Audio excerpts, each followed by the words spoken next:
Ang mga teams ngayon dahil tapos na rin ang finals at pasok na sa off-season, 3 to 4 days na lang din NBA draft na merong mga player ang nakapirma na ng kontrata.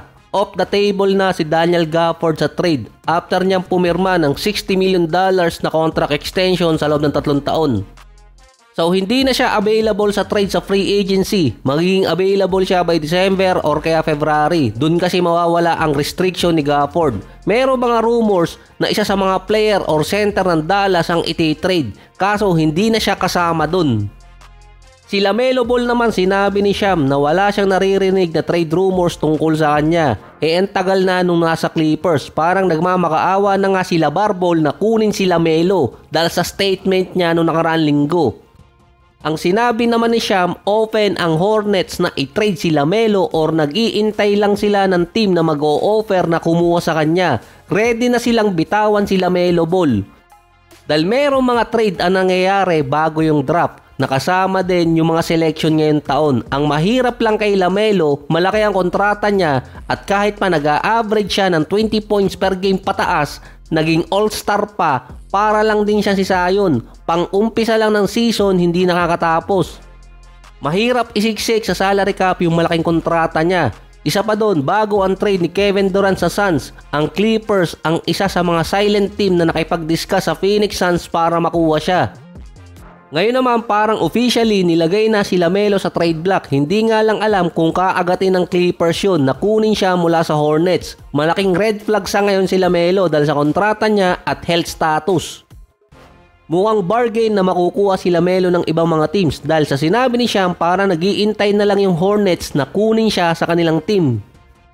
Ang Rockets naman, hindi pa tapos ang kanilang pagbibuild ng lineup. After ng trade kay Kevin Durant, nagre-ready pa di umano ang Houston sa another major trade. Hindi masyadong nagalaw ang kanilang trade asset. Kaya nga sabi ko dati, panalo ang Houston sa trade na yon. Hindi na sila lugi. Dahil may sapat pa silang trade package para kay Giannis at kay Jaylen Brown kung magde-decide silang magbuo ng dynamic duo sa Houston.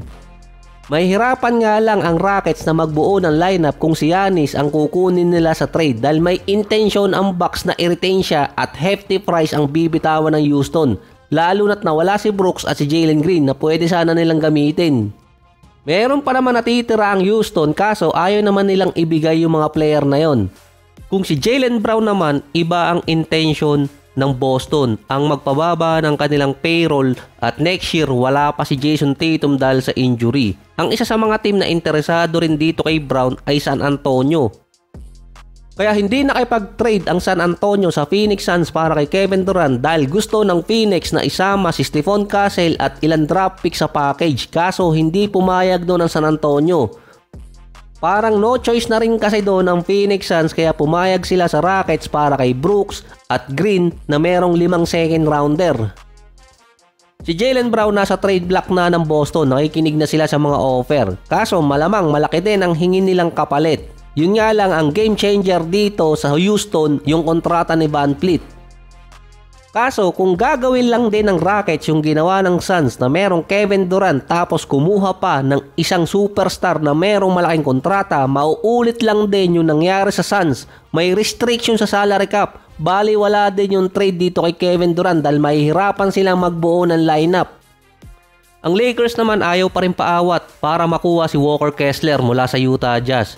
Dahil after mag-champion ng Thunder, nasa kanila ang atensyon ng mga fans kung ano ang gagawin nila para ma-improve yung kanilang roster sa free agency at makabalik sa glory. Win now situation ang Lakers. Lagi naman. Merong mga teams ang gumawa na ng move. Sila medyo naiipit pa ngayon. Ayaw kasing bitawan ng Jazz si Walker Kessler sa mababang value.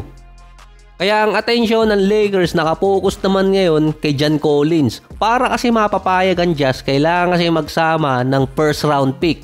Isa or dalawa. Umaasa pa ang LA na makukuha nila pareho si Kessler at si Collins mula sa Utah Jazz. Pero parang malabo yun kung hindi nila bibitawan ang multiple draft picks. At syempre si Bronny, andun yung ninong niya.